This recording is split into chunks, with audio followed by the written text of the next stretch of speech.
عزیز دوستوں، بزرگوں اور بھائیوں، کچھ چیزیں ایسی ہیں جن کا قرآن مجید نے بارہا تذکرہ فرمایا ہے۔ قرآن پاک کسی چیز کا ایک بات بھی ذکر کر دے تو وہ چیز ہمارے لیے دستور حیات اور منشور زندگی بن جاتی ہے۔ لیکن اگر اللہ تبارک و تعالیٰ کسی چیز کا بار بار تذکرہ فرمائے تو معنی یہ ہے کہ اس کی ہمیں بہت ہی زیادہ ضرورت ہے۔ ان چیزوں میں سے ایک چیز صبر ہے۔ قرآن پاک نے 100 سے زیادہ مرتبہ صبر کا تذکرہ فرمایا ہے۔ اتنی بڑی بات کو سمجھیے گا کہ 100 سے زیادہ مرتبہ قرآن پاک نے تذکرہ کیا ہے صبر کا، اور مختلف انداز میں۔ کہیں فرمایا کہ وَبَشِّرِ الصَّابِرِينَ، اے محبوب صبر کرنے والوں کو خوشخبری سنا دیجیے۔ کہیں فرمایا اِنَّ اللَّهَ مَعَ الصَّابِرِينَ، بے شک اللہ صبر کرنے والوں کے ساتھ۔ تو مختلف انداز میں، مختلف طریقوں سے اللہ تعالیٰ نے صبر کا تذکرہ فرمایا۔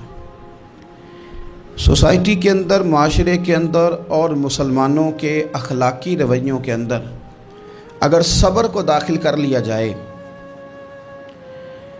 تو ہم محسوس کریں گے کہ ہماری زندگی نہ صرف یہ کہ آسان ہو گئی ہے بلکہ محبتوں والی ہو گئی ہے، چاہتوں والی ہو گئی ہے۔ ہمارے رشتے ایک دوسرے سے ٹوٹ نہیں رہے بلکہ بننا شروع ہو گئے۔ تھوڑا سا صبر بہت ساری چیزوں کو ٹوٹنے سے بچا لیتا ہے۔ قرآن مجید کی جو آیت کریمہ میں نے تلاوت کی، یہ سورہ آل عمران کی آخری آیت ہے۔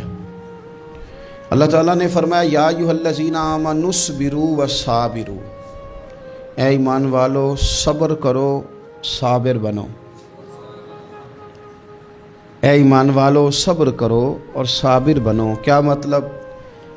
پہلے صبر کا مطلب یہ ہے کہ اگر تمہیں کوئی ذاتی تکلیف پہنچے تو اس پر صبر کرو۔ وصابروا، اس کا معنی یہ ہے کہ اگر دشمن کے مقابلے میں کسی اور کی طرف سے کوئی تکلیف آئے تو اس پر بھی صبر کرو۔ پھر فرمایا ورابطوا، اور ہمیشہ کمر بستہ رہو، اسلامی سرحدوں کے پہرے دار رہو۔ واتقوا اللہ، اللہ سے ڈرتے رہو۔ لعلکم تفلحون، اس امید پر کہ اللہ تمہیں کامیابی عطا فرما دے، تم فلاح پا جاؤ۔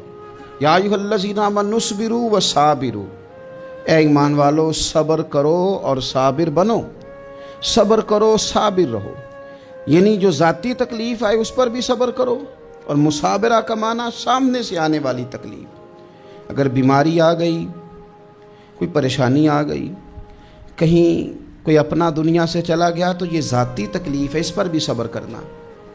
اور اگر اپنوں نے، بیگانوں نے کوئی تکلیف پہنچا دی، کوئی اذیت دے دی، وہ اذیت کئی صورتوں میں ہو سکتی ہے۔ تانا بھی ایک اذیت ہے، طنز بھی ایک اذیت ہے۔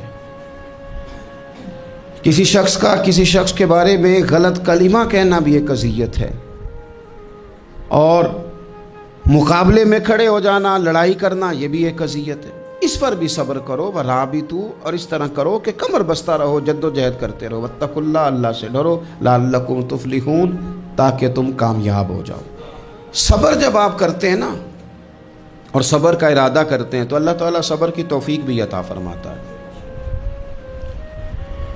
ہم نے یہ دیکھا ہے کہ ہمارے پاس نعمتوں کی کمی نہیں، ہمارے فریزر خوراک سے بھرے ہوئے ہیں، ہمارے دسترخوانوں پہ انواع و اقسام کی چیزیں چنی ہوئی ہیں، ہماری الماریوں میں کئی ہمارے لباس تیار شدہ لٹکے ہوئے ہیں، ہماری جیبوں میں ہماری ضرورت کا سرمایہ اللہ نے ہمیں دے دیا ہے۔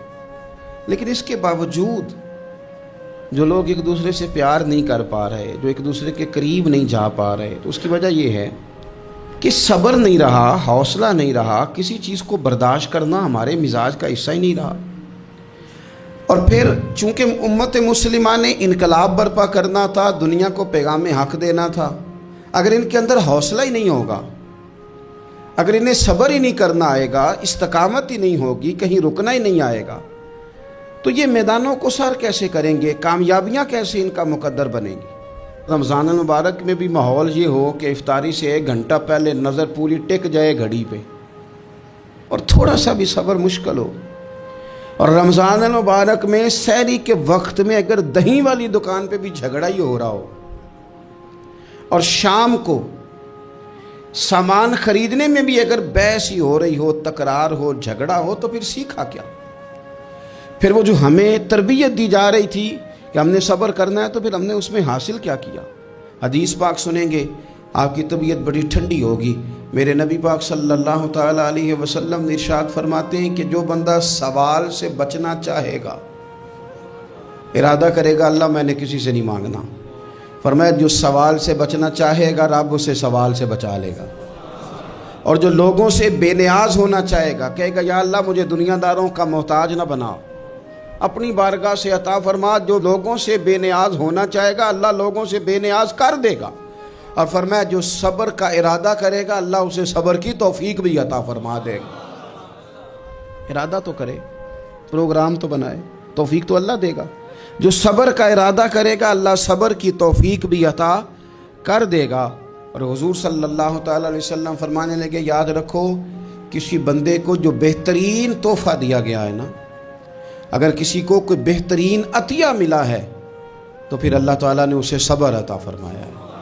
یہ بہترین تحفہ ہے، اس سے زندگی سنور جاتی ہے، اس سے انسان باوقار اور مطمئن ہو جاتا ہے، اس سے اس کے شب و روز آسانی سے بیتتے ہیں، وہ دنیا کی پک ڈنڈیوں سے آسانی سے گزر کے اللہ کی بارگاہ عالی مرتبت میں سرخرو ہو کر حاضر ہو جاتا ہے۔